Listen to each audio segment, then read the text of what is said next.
that time again. Let's have a chat.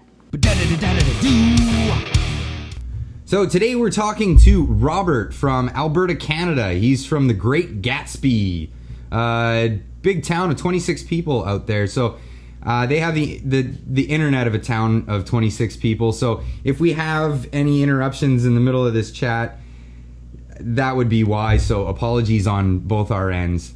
So Robert, we got to know each other over the internet because of the YouTube channel that I've been putting together, and you are an avid wheeler. So tell us a little bit about how wheeling is in Alberta, Canada. Well, I lived all over Canada, and you're right. It's absolutely different any province you go. It's in Alberta, we don't have the mountains. We don't have a lot of spruce trees in central Alberta, where I'm from. It's a lot of flat land, and our wheeling spots have a lot more, say, topsoil versus clay. We have a lot more wetlands and stuff like that. So you have to deal with things like water. So flotation is key. You've got to deal with instead of a mountain, we have like what's inverted, which would be like a valley, right? So that's the only place that you're actually going to find any spruce trees or anything like that, unless you go into the foothills on the western side. Now, there's a drastic change between winter wheeling and summer wheeling. Tell us a little bit about what it's like in the winter. And what do you prefer? What do you like to wheel in? Are you into the 40 below days, or are you out there for the 40 plus days? Well, actually, I like it all. But I like, instead of, say, taking a 4x4 out and getting into the mud and stuff, I'll use what would work better, which would be my quad. It's a lot of, like I said, wet, and topsoil is really hard to get through. You sink a lot more. It's very soft mud. Well, so, I'm sure it's fine. Yeah, in the wintertime, you guys travel through that stuff pretty easy. But in the summer, it's, from what I hear, it's like it just cakes up any mud wheel, and then you're on slicks basically in the summer. Absolutely, yeah. You got to have the higher RPMs. We use a lot of paddle tires for what we go through. Oh, absolutely, yeah. You need that paddle tire to push you forward versus, say, something that would grab a rock out where you live, right? Right. For you guys that don't know, I live in British Columbia, and we're in the Pacific Mountain Range, so it's really rocky here. I mean, in our winter seasons, everything gets covered over with snow, so it's great to have like big tires and all that so you can float above it. But yeah, in the summers, it's rocks and forest floor. So yeah, dead leaves and all that kind of stuff, soil. But yeah, it's nothing like Alberta. It's like a whole other game being out in Alberta. I mean, all over Canada, there's a vast difference in regions and what it's like. It's a lot like the United States has its different regions, but yeah, a Canadian version of that. Yeah, absolutely. Like our very cold weather, say if it's minus 40, well, for starters, we're going to have to do different maintenance on our 4x4s. We're going to have to change out our oils. We're going to use a 5-weight versus a 10-weight or things like that. Also, just our snow is different. Like you guys have stuff that would pack nice for snowmen and snowballs and stuff like that. We don't have that. It's more of a sugar.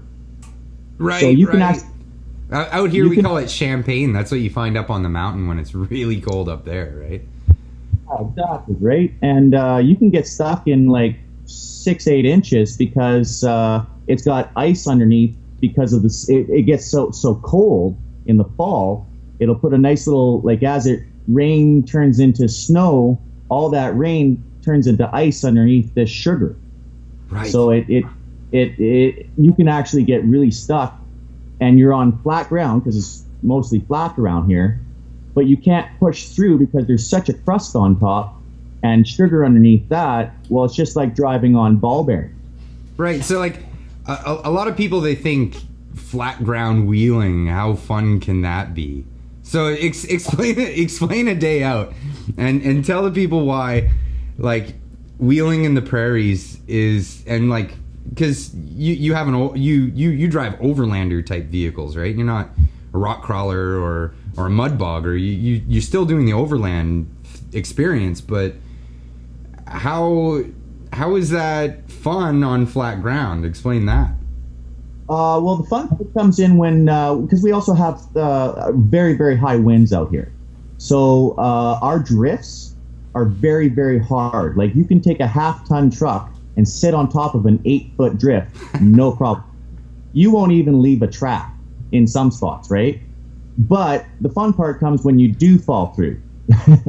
And then it, bringing out the straps and bringing out the winches and stuff like that, right?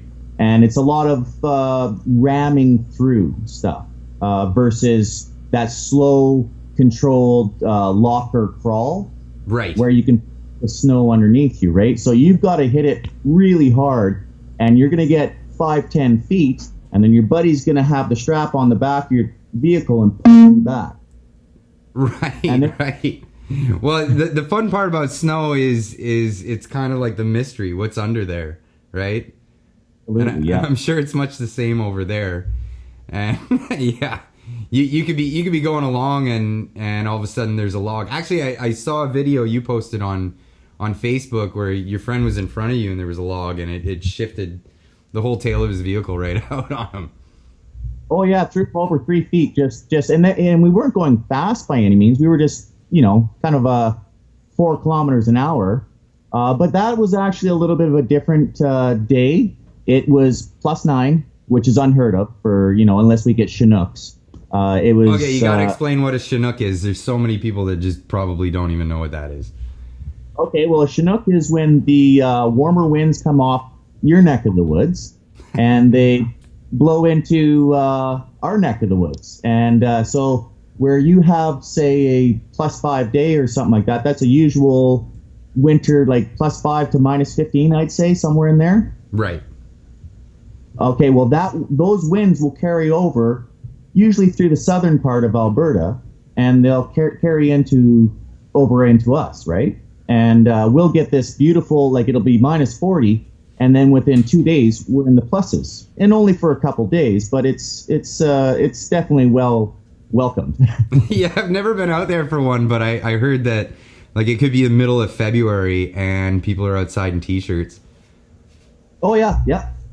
Well, we're so used to it's such a drastic change from -40 Celsius. Yeah, I suppose after months of -40, you look at a few plus degrees and you're like, yeah, it's like a summer holiday.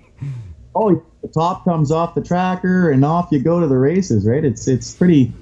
It's everybody. But that's the nice thing is that everybody's been huddled inside for so long because nobody wants to go out in the cold that everybody's out. So it's like this grand vacation for everybody in your own backyard, right? Oh man, I gotta tell you though, I grew up in Eastern Canada, and yeah, I know what the cold is like, but I've been spoiled since I've lived out here. It's not very cold. I mean, it rarely drops below freezing, and yeah, I don't think I could acclimatize myself to that kind of cold again. It takes a little bit, but but you don't let it stop you either. Like I said, like we do have the -40. If you did stop, I don't think much would be happening afterwards, right? Exactly, right. Like our vehicles warm up. I don't do so much quadding at that point in time. It's more of a 4x4 type of day because then you have the heat. Your kids aren't getting frostbite, or you're not getting frostbite. It's a lot better decision to go out in a 4x4 versus but there's certain rules to follow. Like you don't go out by yourself. Smart. Yeah, exactly. Like if you're say 30 miles away from home, especially where I live, like it's quite the distance to the next town or whatnot, you don't want to be out by yourself and get, broke down, and you've got to walk in -40. Huh. That's big. It's not a good day. Yeah, I've waited for a bus in -40 for 15 minutes, and I couldn't live with that. I couldn't imagine walking home. Oh, no, it's not very nice. But I'm a little bit climatized. I've been an operator out in the winter time pretty much my whole working life, and the equipment that I run is an open cab dozer, and so -40, -50, I'm still out there, and so just over the year. I think we'll get into that a bit more in the next chat that we have together. I'm gonna cut this video short. I don't want runtime to go too long. I know people want to watch this, but they don't want to watch a big long conversation. So I think next time what we'll do is we'll come back and we'll talk a little bit about what Rob does for a living in northern Alberta. You're working way up north in Alberta, yeah? Yeah, a lot of times I work way up north, or we go out to Saskatchewan. Okay, well, we'll catch that in the next chat. So we'll catch you in the next time when we're talking to Robert. We're going to talk a little bit about what it's like to work in northern Alberta, Canada. So if you guys like what you're seeing, hit the subscribe button. If you're feeling generous, hit the like button. And if you want to be part of the conversation, leave a comment down below. Otherwise, we'll see you in the next one.